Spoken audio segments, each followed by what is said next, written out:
Salam sehat dan selamat bertemu kembali dalam mata pelajaran gambar teknik otomotif, di mana materi kita pada hari ini adalah menggambar jenis-jenis garis pada gambar teknik.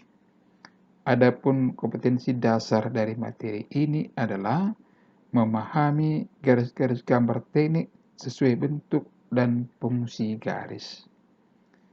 Tujuan pelajaran kita pada hari ini adalah siswa dapat mengetahui jenis-jenis garis.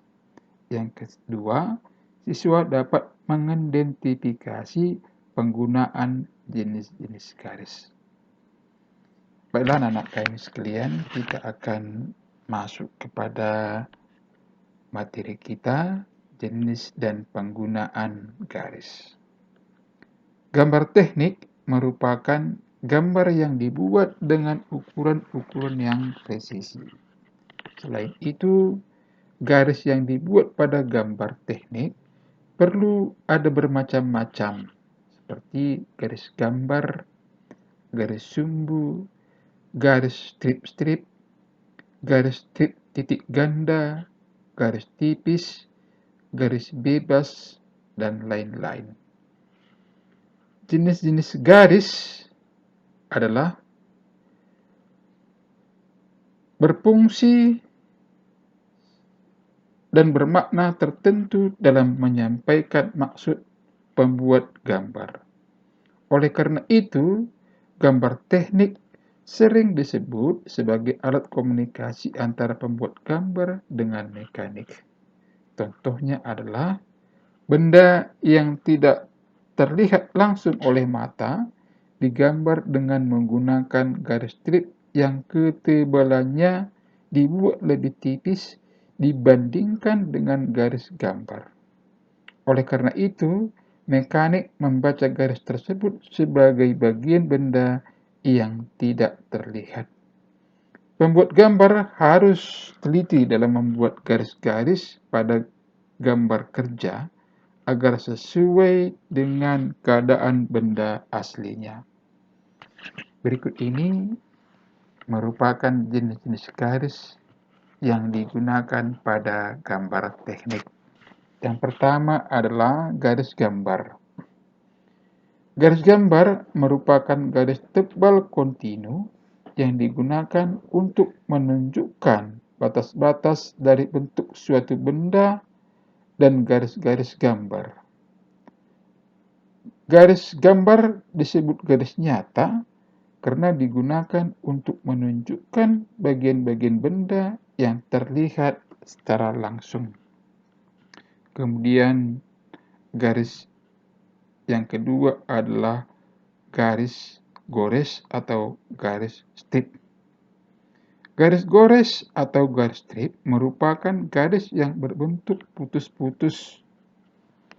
Garis gores dibuat dengan goresan pensil yang terputus-putus dan ketebalan garisnya lebih tipis dibandingkan dengan garis gambar. Hal ini karena garis gores menunjukkan bagian benda yang tidak terlihat oleh mata, sehingga perlu digambar dengan ketebalan yang berbeda dibandingkan dengan garis gambar. Garis gores sering digunakan untuk menggambar bagian benda yang tidak terlihat langsung oleh mata. Misalnya, pada saat menggambar kubus dan samping benda, sedangkan bagian belakang tidak akan terlihat. Kemudian, garis sumbu. Garis sumbu digunakan untuk membuat garis simetri suatu bangun, garis referensi, garis lintasan, dan garis yang menunjukkan suatu bagian bangun yang memerlukan pekerjaan khusus. Garis sumbu pada umumnya digunakan menggambar bentuk yang simetri seperti lingkaran, elips, maupun lengkungan dengan ukuran radius atau dengan jari-jari tertentu. Kemudian garis tipis kontinu. Garis tipis kontinu merupakan garis yang dibuat seperti garis gambar, hanya ketebalan lebih tipis dibandingkan garis gambar. Garis kontinu memiliki ketebalan garis setengah dari ketebalan garis gambar. Pembuat gambar harus teliti dalam membedakan ketebalan garis gambar dan garis tipis kontinu. Garis tipis kontinu pada pembuatan gambar kerja digunakan untuk beberapa keperluan, yaitu seperti garis arsir, garis bantu, garis ukur, garis bantu proyeksi. Kemudian garis potong. Garis potong merupakan garis-garis sumbu dengan ujung-ujung digambar lebih tebal dari garis aslinya. Garis potong digunakan untuk menggambarkan jalur pemotongan pada suatu benda kerja. Kemudian garis bebas. Garis bebas merupakan garis yang digunakan untuk menggambarkan bagian yang seolah-olah terpotong. Garis bebas dibuat secara bebas tanpa memperhatikan kelurusan garis tersebut. Demikianlah anak-anak kami sekalian, tadi sudah kita pelajari tentang jenis garis dan penggunaannya.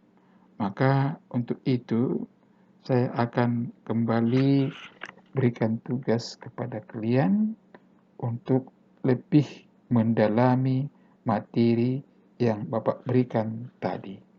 Tugas yang pertama adalah jelaskanlah jenis-jenis garis yang digunakan pada gambar teknik. Yang kedua, jelaskanlah kegunaan garis gambar. Yang ketiga, jelaskanlah kegunaan garis sumbu. Hanya 3 dan saya kira tidak terlalu sulit. Yang penting Anda harus memutar video ini dan mempelajarinya kembali, dan nanti tugas yang akan Anda selesaikan dan dikirimkan kepada saya. Demikianlah anak kami pertemuan kita pada hari ini.